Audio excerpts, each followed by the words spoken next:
السلام عليكم ورحمة الله وبركاته. بسم الله والصلاة والسلام على رسول الله وعلى آله وصحبه ومن والاه.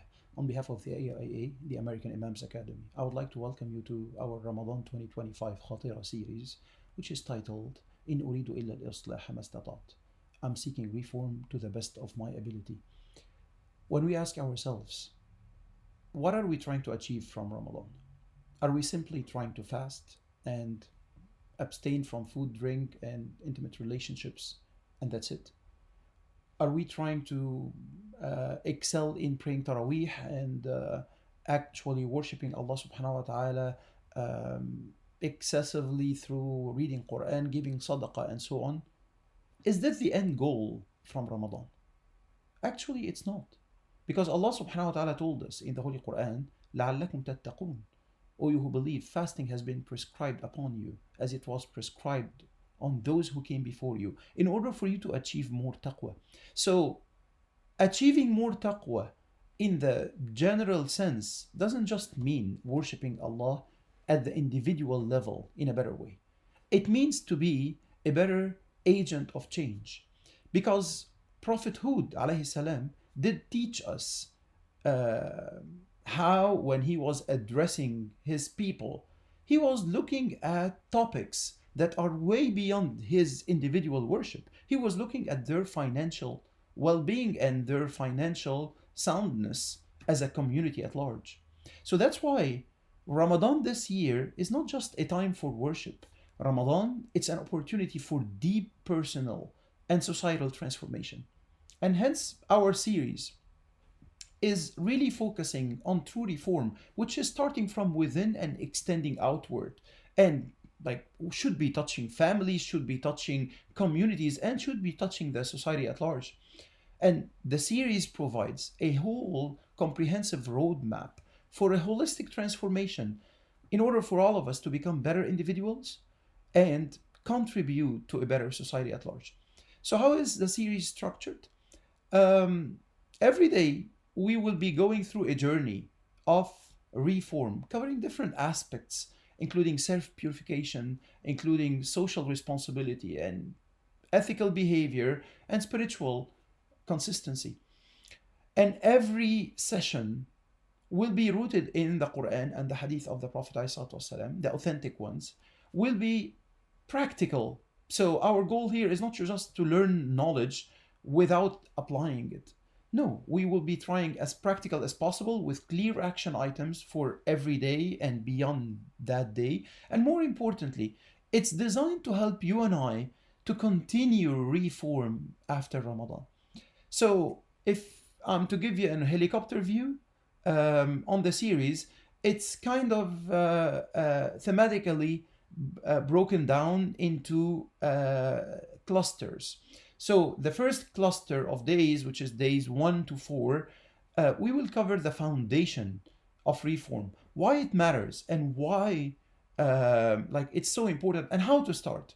And then we move on from days 5 to 10 to talk about reforming the heart and soul, and topics such as self-purification, humility and humbleness, patience, and how they are extremely important for the agents of change. Days 11 to 15, we will be covering reforming our worship, reforming how we pray, how we fast, how we are trying and striving to be sincere. And we will move on from days 16 to 22 to reform the family and the society, how parents interact with their children and vice versa, the leadership, how you take on some leadership in the society. And then from days 23 to 27, we'll talk more about the inner self, the character, how you would work on your character for striving to achieve honesty, striving to achieve trustworthiness and forgiveness. And finally, we will tackle the elephant in the room, which is how can we sustain beyond Ramadan? And this is hopefully what we will be covering on days 28 to 30. So now I'm giving you a bit of an overview on the series, and at the end, our goal here is, by the end of Ramadan, not just to finish fasting, but to emerge after Ramadan as better Muslims, as better individuals, stronger individuals that are caring for their society and that are ready to embark on a journey to transform not only themselves, not only their families, but the society at large. And now let's start with our number one session, our first session. Why reform? And this is the starting point and the concept.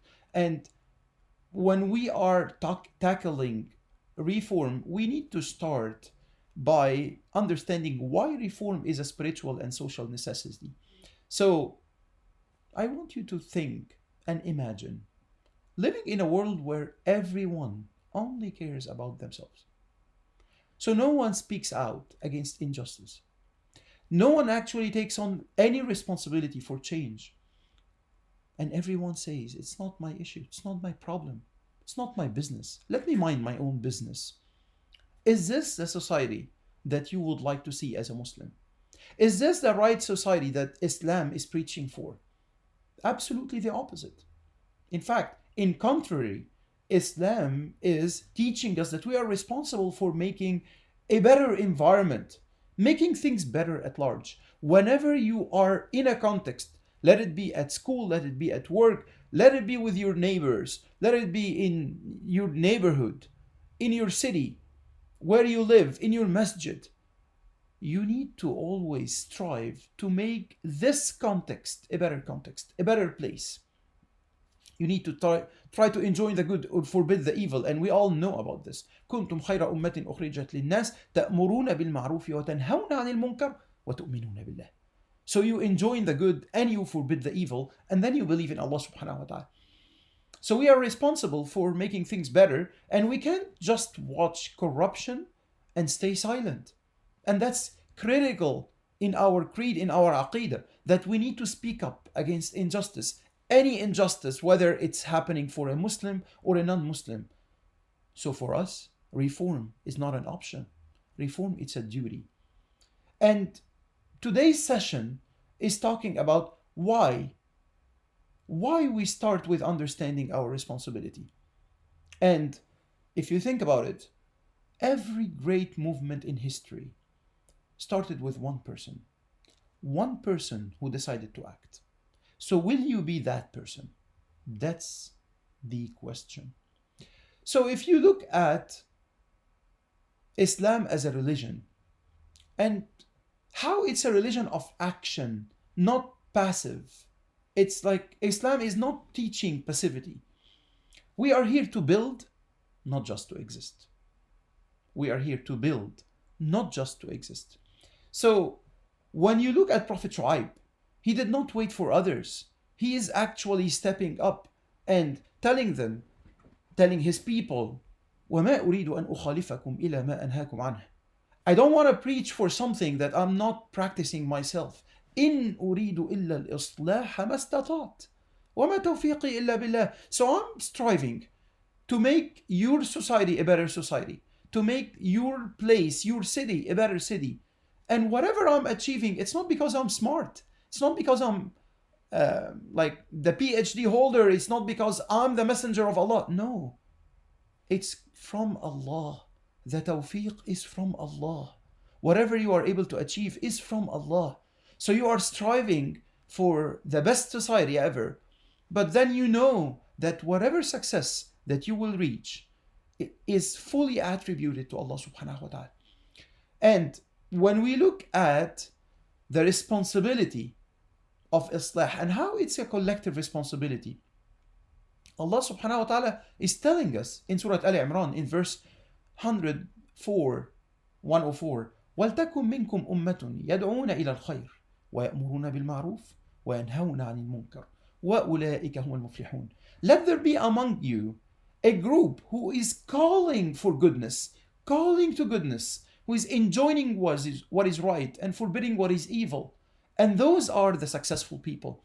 So here, the question here, when you listen to such a verse, is if you don't take action, who will? So reform is not just about personal change, because here the verse is talking about uplifting the society at large.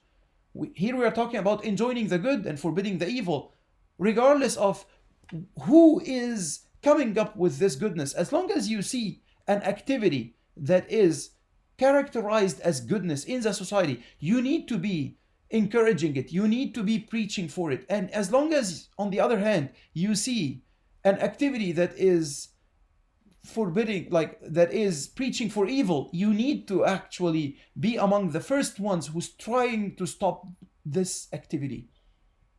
And the Prophet ﷺ is telling us that أفضل الناس أنفعهم للناس.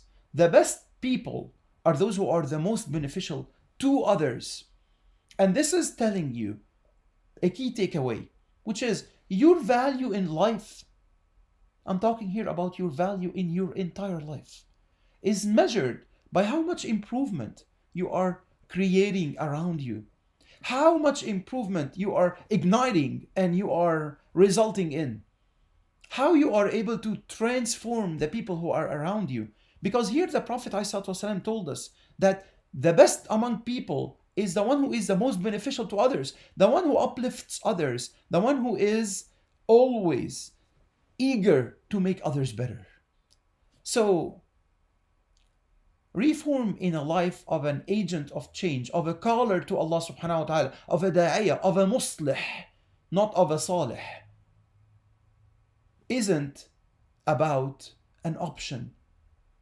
And it's not about a reformer complaining. It's about a reformer taking action all the time. So look at the Prophet ﷺ as one man who stood up against a corrupt society, but his persistence led to a global transformation. Look at Umar ibn al-Khattab radiallahu anhu. The moment that he changed from an enemy to Islam to an actual great reformer, in fact, one of the greatest reformers. And you need to ask yourself, what change am I leading in my own life and in my community? And to start, because it's never too late to start. To start, I want you to follow this action plan. I want you to start, number one, and we will always have this throughout our series, an action plan in order for it to be applied from day one, from the moment that you are ignited from this few minutes talk.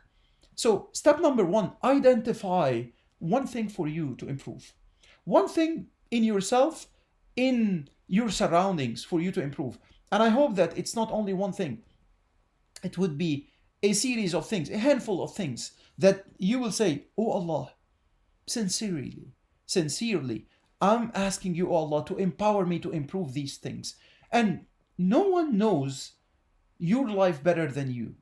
So you can very well find one aspect in your life that needs to be changed. And who amongst us doesn't need to change? Who amongst us is not satisfied, is fully satisfied with his entire life? I bet you that if you dig deep, and this Ramadan should be the opportunity for you and I to dig deep in our lives and to figure out what aspects of our lives need to be changed. And this is number one. It could be a bad habit, by the way. It could be a toxic relationship. It could be a neglected duty. It could be a prayer that you are not performing well. It could be a charity that you are always overlooking. It doesn't matter what it is. Take an aspect of your life and take on the responsibility to actually change it. But change starts from planning. You need to make a practical plan for you to be able to change it. Decide on small, consistent steps that you need to take daily or even throughout the day in order for you to be able to tackle this beast or this actual problem that you need to change. Write down this plan and figure out how would you make it a measurable plan. So you need to be able to measure how you are progressing in this plan on an ongoing basis. And finally, hold yourself accountable. Put in place an actual observability and accountability mechanism in order for you to be able to hold yourself responsible that if I'm not able to do this at this time, then there will be consequences. And remember that Allah subhanahu wa ta'ala said, إِنَّ اللَّهَ لَا يُغَيِّرُ مَا بِقَوْمٍ حَتَّى يُغَيِّرُوا مَا بِأَنفُسِهِمْ. Indeed, Allah does not change the condition of any people until they change what is in themselves. And this is in Surah Al-Ra'd, verse 11. So, self-reform is the key for societal change. Set a weekly check-in for yourself and ask yourself, am I improving? And you know that before Ramadan, you need to make reform a life commitment, not just a 1 month effort. So my challenge to you is, tonight, write down a few things that you want to improve and start working on them in Ramadan. And there is no better opportunity for you to actually improve or tackle these things that need to improve in Ramadan. And now, إن أريد إلا الإصلاح ما استطعت. Will you be the reformer that our world needs? May Allah grant us that strength to be agents of change.